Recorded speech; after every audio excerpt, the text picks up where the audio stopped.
Welcome to Washington Watch with Congressman Walter Jones. Each month, we take a look at the events happening in Washington, D.C. and how they affect our lives here in eastern North Carolina. Beautiful little horse. It is God's gift to the world. So thank you so much, Mr. Chairman and Ranking Member. Thank you for it. And now, here's your Congressman, Walter Jones. Welcome to this issue of Washington Watch. Today's guest is a very dear friend of mine. He actually served my father and has been serving with me for over 20 years. His name is Coble. He is a congressman from Guilford County, and he has several counties in addition to Guilford. And we're going to talk about his district, about the 3rd District, and the shutdown in Washington, D.C. Mr. Coble, welcome to Washington Watch. Mr. Jones, good to be your guest. Thank you. Tell the viewers they know that the 3rd District that I represent is 22 counties, and you have a pretty large district as well. Walter, good to be a guest on your show, by the way. Thank you. Prior to the latest version of redistricting, I had 6 counties, all of Moore, all of Randolph, portions of Davidson, Rowan, Alamance, and Guilford.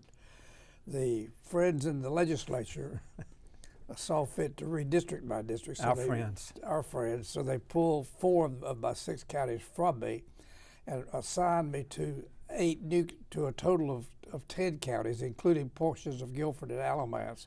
The only 2 I was able to retain. Now included in those 2 counties are Surrey, Stokes, Rockingham, Caswell, Person in its entirety, and portions of Granville, Orange, and Durham. So not unlike you, the 6th District has seen a marked change. Well, we both have very large districts, and they're great districts. I'm sure you feel the same way about yours as I do about the 3rd District. There's some really fine people there, and people that want to see those of us in Washington do a better job for not only themselves, but their children and grandchildren. And that's one reason I wanted you on the show. You're probably one of the best, most well-liked persons in the House. That's both parties, and I mean that very respectfully. I call you the leader, and now we even have your colleagues, Democrats as well as Republicans, calling you the leader. And not unlike you, Walter, and not unlike most eastern North Carolinians, you're as a solid R. Right. And but that brings me to the point that when you came here 25 years ago, I guess now, let's talk 29, a little. 29, actually. 29, okay. 1984. 84. And President Reagan was in the office then? Correct. Okay. How about sharing with those people watching this show and me as well? The environment then was probably more civil than it is today. It was more civil, and I think one of the reasons was, Walter, as a result of that 94 election, whereby we became the majority party in the House for the first time, I believe, in 40 years. I think the Democrats have been the majority in a total of 40 years. And during that time frame, we Republicans, always in the minority, we felt comfortable if we received a couple crumbs off the table. Sure. Well, then all of a sudden we're elevated into the majority status. Then we have the gavel in our hands, and I think that may have attributed to some of the more calm exchange back then as opposed to today. Well, I think your point is well made, and I've said numerous times that when we became the majority in 1995, that it took a period of time. We had the Senate was Republican, we had President Clinton in the White House, and it took a few months, but after a few months, it appears, and I want to give Erskine Bowles a lot of the credit, he was Chief of Staff to President Clinton, as you well remembered, that we found common ground. Here you have a conservative Speaker of the House named Newt Gingrich, and yet he and Erskine Bowles became, politically speaking, friends.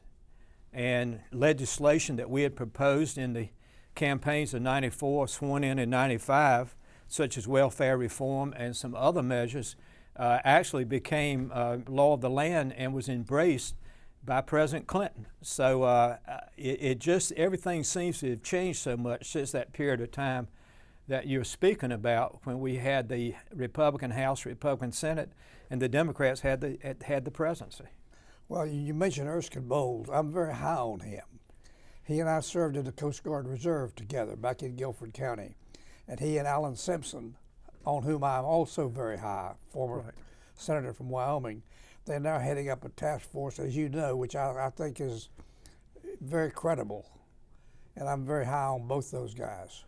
Well, the Simpson-Bowles Commission that you are making reference to, there were aspects of anything in Washington that is legislatively speaking that you don't like at all, but if you like the majority of it and it's good for this country, you ought to at least get it to the floor for debate. And I know we never did get the Bowles-Simpson recommendation to the floor. If you remember, President Obama, I believe, put the commission together, or maybe the Congress did, I'm not sure which now, and they came out with recommendations, but the House never got them to the floor to vote on, and I think that's part of our problem today. And when you mentioned the problem that has become worse during the passage of years, Walter, as you know, we live in a republic where there are only two major parties. So I think it's only natural to believe that there are going to be disagreements in a situation like that. And I've always said, when you have Democrats and Republicans breathing down each other's necks, the constituency will be better served. Now, in my redistricting case, the 6th district is now pro-Democrat as far as total number of registered voters. That's the bad news for me as a Republican. Right. It's the good news for me in that ideologically it is a conservative district. I understand. So there are more Democrats reside within the confines of the 6th district than do Republicans, but they vote right, quote unquote. They vote Republican. Well, we've got nationally the same situation, that there are more registered Democrats in the 3rd district, like you were talking about the 6th district. We have the same situation. But your point is the same, that most of the Democrats who are in the 3rd district vote conservative. And so therefore they mesh, or network maybe is a good word, with the independents and Republicans who are voting conservative. It's interesting times. As we're doing this show today, we're in a shutdown, as most of the government is shut down. We understand that the Senate will be passing legislation and send it over to the House sometime today or tomorrow, that we will have debate, and then we'll have vote on the floor of the House. I think it's today, I believe. Is it today? I think so. I was telling someone recently, I very much am for keeping the government open, but I'm not for raising the debt. So of course we all have our reasons for doing voting our way. We hope it's the wishes of the people back home is the most important thing. But when in 1997 was the last year that I actually voted to raise the debt ceiling, 1997, and the debt was $5.6 trillion. Here we are today, the 15th of October, and the debt is somewhere around over $17 trillion. Yeah, just under 17, I think. And you just wonder how much longer can we continue to expand the government before there's, an explosion, meaning we spent too much money. Well, Walter, you and I are richly blessed in having been elected by our constituencies back home. And I think you will probably agree that most of the people we represent are pretty good folks. Absolutely. And you're going to have 8 or 9%. You're not going to be able to satisfy them. I don't care what you do. You mentioned earlier that I was well liked, and I thank you for saying that. I'll share this with your viewers, and I'll be brief about it. Some years ago, I received one of the nastiest phone calls I've ever received as an elected official. This guy called me every name in the book. The same day, I received a call from a constituent in Moore County thanking me for something our office had done for his wife in a disability claim that we finally got approved. And at the conclusion of our conversation, he said, "Howard, everybody loves you." This was the same day I'd gotten the first call. I said, "No, not everybody." not everybody. Well, it's the times we're living in, you know, unemployment's still high. I don't know about the 6th district, but the High. 3rd district is around 9–10%, and I think ours that's is high. a little better than that, but close. And it's just the uncertainties that we're living in. But if you look at history, which I know you're a very learned man, you're an attorney, and That didn't necessarily make me learn. well, but I was thank trying to give you some credibility by saying that, but it's one of those times in the history of our country that we've got a lot of challenges with no easy answer to the challenges, but with the help of God and good people like you in both parties, you know, hopefully we can work towards some solutions that will get America moving in the right direction. Well, Walter, I think you're right, and pardon my immodesty, because I'm going to be bragging on you and me both. I know we have friends on both sides of the aisle.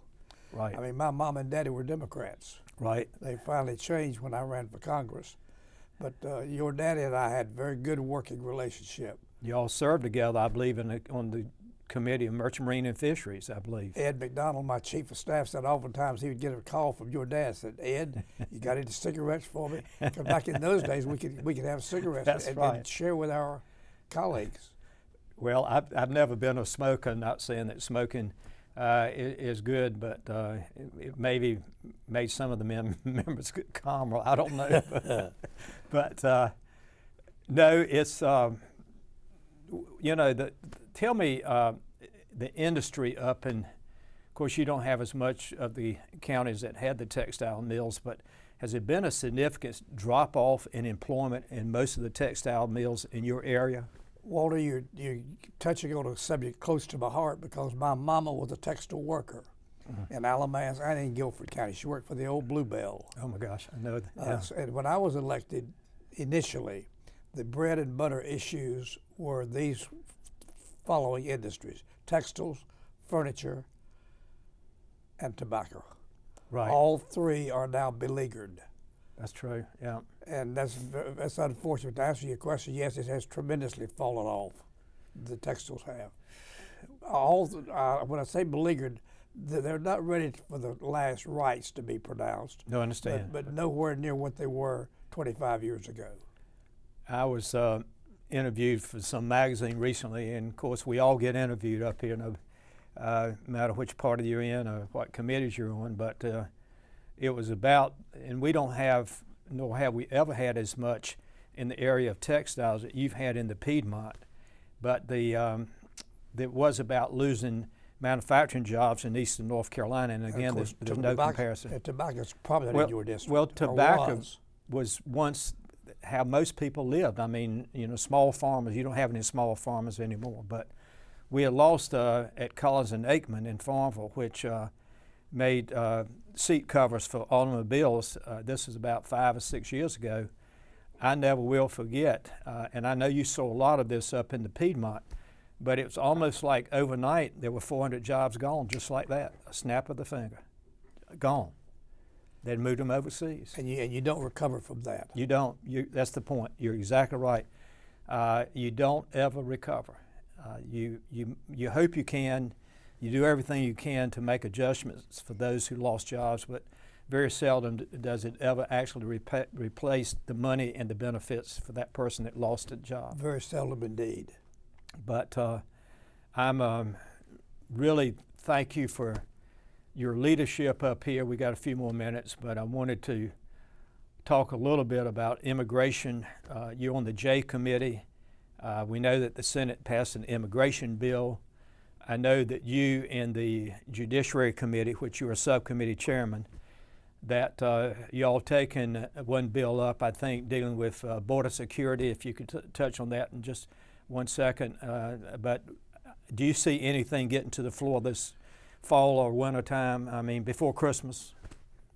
That's a good question. You've thrown in the good grenade you put in my lap, Walter. It is my belief if we don't address it this calendar year, it probably will not be enacted into law because next year is be an election year, and you know what happens during election years. But immigration is an issue that has been virtually ignored, and both parties must assume some of the blame for this for the past 2.5 decades. And you just touched on the most significant feature of the law, in my opinion, is border security. You've got to address that, because that's where the crime, if a crime is in fact involved, that's where it is initiated, at the border crossing. Well, you know, today, this afternoon, as a matter of fact, I've got a representative of the Irish embassy coming by the office. It's already been set up to talk about immigration, and I try to meet with everybody. I'm sure you do the same, and the other members of Congress from across the country do. But you know, one of the big sticking points to me is that I want to believe that every year, July the 4th, for 5 years now, I've been invited to be at a naturalization ceremony in Kinston, North Carolina, and a federal judge comes down to administer the oath of citizenship. And it really is very special for me. I mean, the only thing I will be asked by the presiding judge if I'd like to make a welcome, you know, like 2 minutes or something. And I always accept it, because to look in the faces of those people from all over the world who have trying to learn our laws, our Constitution, our language the best they can, says a lot about those people that want to come here legally to become part of the wonderful country known as America. And that's just the way I feel. I'm not for giving amnesty to 11 million people. I'm sorry, but that's just the way I feel. I don't think we can do it logistically. Point well made. It would be virtually impossible. I too attended a recent naturalization ceremony in Greensboro, at the federal courthouse in Greensboro. And I said to those people who were about to become American, and you could see the passion in their faces. This was a very special day, probably one of the most special days of their lives. And I told them at the conclusion of this hearing today, I said, you will be Americans by choice. You have chosen to become I said, most of us in this courtroom today were born here. Right. No choice involved. But you all have gone out of your way to become Americans, and that was very moving. I'm glad you mentioned that.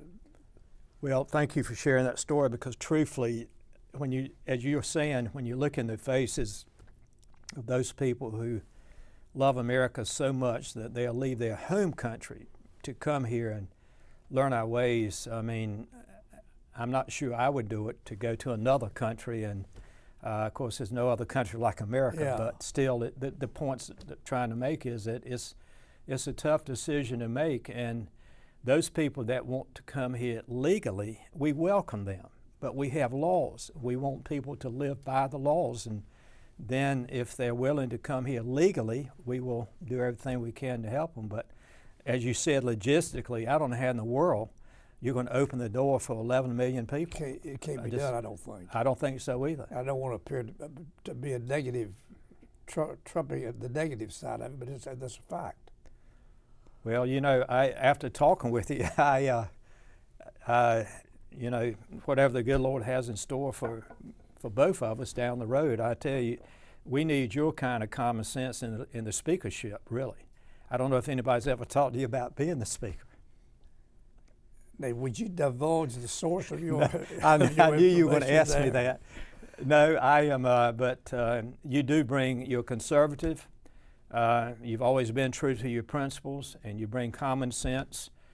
And sometimes, and not just talking about you, there are other people in both parties that have a lot of common sense, but sometimes I think it's missing around here. Well, Walter, thank you for elevating me to that high standard, but I have no desire to become Speaker of the House. Well, in this environment, I would not want a friend like you, and you're a very dear friend, to be in that position, because it is very difficult. But we've got about a minute left. I want to thank you for being a friend of mine for so many years. You made reference to my father.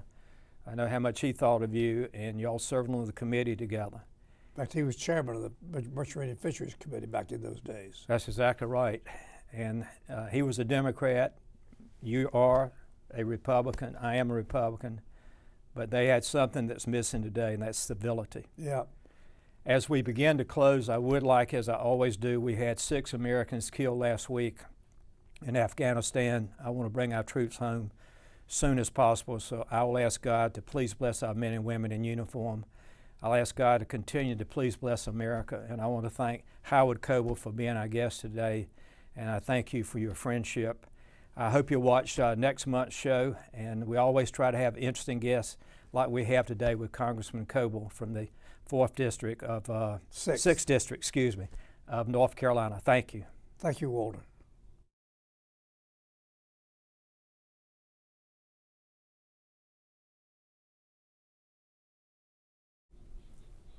Welcome to the second half of the November edition of Washington Watch. I'm Glen Downs, Chief of Staff in the Office of Congressman Walter Jones, and we're here today to present a special segment on an issue that's going to be of concern to people of eastern North Carolina, and that is on the situation with minority Christians in other parts of the world where the United States government is currently involved. And we have as our special guest here to talk about that Bishop Julian Dobbs. Bishop Dobbs is a member of the Anglican Church, but he's also an honorary chairman of Barnabas Aid, which is a group that's designed, a charitable group here in the U.S. designed to give tangible aid to Christian persecuted minorities elsewhere. And so, Bishop Dobbs, welcome to Washington Watch. Wonderful, wonderful to be with you, and we're very thankful for your and the Congressman's interest and support in issues pertaining to suffering Christians around the world.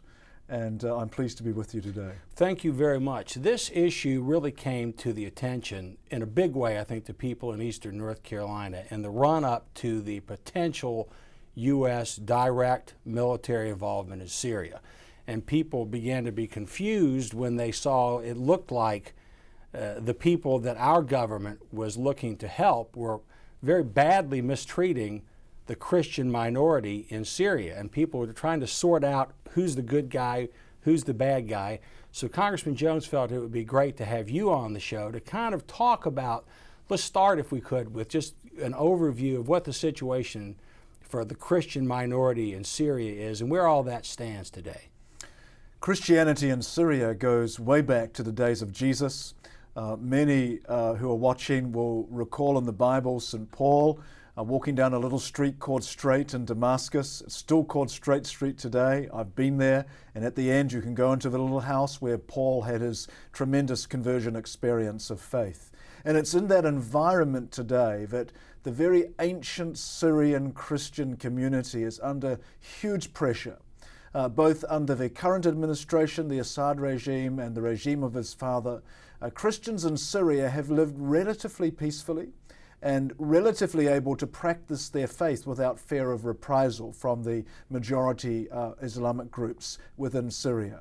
But now they find themselves caught in the crosshairs between the Assad regime on one hand and militant groups, the rebel groups, some are strongly affiliated with Al-Qaeda, who are determined to eradicate Christianity from Syria.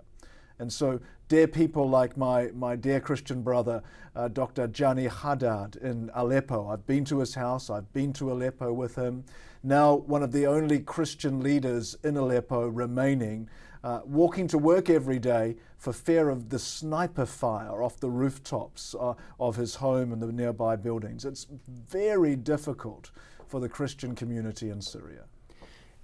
We'll talk a little bit later about what people can actually do to be of help, but if you could just kind of move us westward, and the United States was deeply involved in Iraq, for example, in Libya, in Egypt, in trying to do regime change, and some of the collateral damage to that was the minority Christian community. And that's not something that seems to be covered in the mainstream media in the United States. And maybe we can talk later about why that might be. But can you give us kind of an overview on what the status of the Christian communities, the Christian minorities are in those countries that have undergone those regime changes? Here we have what's been called by many the Arab Spring. Libya, Morocco, Egypt, with the situation we find ourselves in Syria and other parts of North Africa. The Christian community have suffered significantly when old regimes have fallen and more militant regimes, generally supported by the United States, sometimes financially, even militarily supported by the United States, now opposing the Christian community. We see this specifically with the rise of the Muslim Brotherhood in Egypt, where the Muslim Brotherhood are determined to establish Sharia or Islamic law across that nation and elsewhere in the Middle East. Christians suffering significantly, freedom to worship being eradicated, freedom to convert from Islam to Christianity. The plight of the converts under the Muslim apostasy law is simply intolerable. Militant Islam teaches that Muslim men who leave Islam are to be given 3 opportunities to recant their faith and return to Islam, otherwise they are to be killed. Now, don't just take my word for that. It's there for everyone to see within Islamic teaching. That's the circumstance that we're finding as a resurgence of militant Islam is raising its head in these communities. And Christians are finding themselves at the peril of these groups in these nations, to the extent where now it's very difficult for Christians to worship freely in public without fear of reprisal. One question that comes to mind and has been expressed by others is, why haven't people, say in eastern North Carolina, heard more about this? If their government, their administration is, and that's not a political statement because it could be across kind of the permanent government here, permanent bureaucracy has taken the position of being silent on this. And when you read stories about what's going on in Egypt or what's going on in Libya, Iraq, Syria, this is just not played up. And why do you think that is? There are a number of reasons why that is. Christians and the plight of Christians does not raise ratings in the mainstream media. There's a lack of information that's available in the public square with regards to the suffering Christians in North Africa and the Middle East. There's a fear of and a concern, and perhaps right in some respects, of the peace-loving Muslims in our own communities and how we respond to them while we challenge the resurgence of militant Islam across North Africa. There are all of those reasons. And then there's the simple lack of information, that what is out of sight is so often out of mind. And yet when I'm with the suffering church, as I was recently in Lebanon with Christians from Damascus and elsewhere in Syria, as I've been recently in Nigeria with Christians suffering under Boko Haram in the north, they say to me, do the Christians in the United States, do they know about us? Do they recognize that we believe the same Jesus that they believe? We often sing the same hymns and songs as they sing. We say the same creeds as they say, yet they tend to be silent on our behalf. And right throughout the New Testament, we see a call for Christians of all persuasions to particularly stand alongside their brothers and sisters in Christ when they're suffering. And so that's one of the main impetuses of my ministry with the Barnabas Aid, is to raise this awareness and to call Christians to action. Time is short here, unfortunately, but I know that Barnabas Aid is involved elsewhere in the world, and the Christian minorities elsewhere in the world, outside the Islamic world, are suffering. But I know you have a special affiliation with Nigeria. Can you just comment about the situation there? Certainly. One of the great concerns we have in Nigeria, in the north, with the rise of a group, again, linked to Al-Qaeda, called Boko Haram, which is determined to eradicate Western education and anything Western, including Christianity, from Nigeria. We've seen churches bombed, Christians killed, brothers, bishops, fellow bishops that I know personally, who have had to leave their homes, some who have been held at gunpoint themselves. Others, one bishop telling me recently that members of his cathedral, when they go to church on a Sunday morning, they farewell their family members before they go to church because they don't know whether they're going to return alive. In Nigeria, in the north, it's not an economic problem, as some are suggesting, some in the administration. It's a religious challenge with a militant Islamic group determined to eradicate, kill, and maim Christians. As we finish out last bit of the last minute of this segment, can you please give people your website address so that they can go and check out Barnabas Aid and learn more about some of these situations around the world? There are many wonderful organizations. I work closely with Barnabas Aid, Barnabas as in the Bible, barnabasaid.org. They'll find tremendous information there. Unfortunately, Bishop, the time is about out, and thank you all for joining us for this November edition of Washington Watch. As you can see, the world we live in is a perilous one. It's important for all of us to stay informed and to be ready to engage in ways that can be of help. Thank you for joining us, and we'll see you next time on Washington Watch.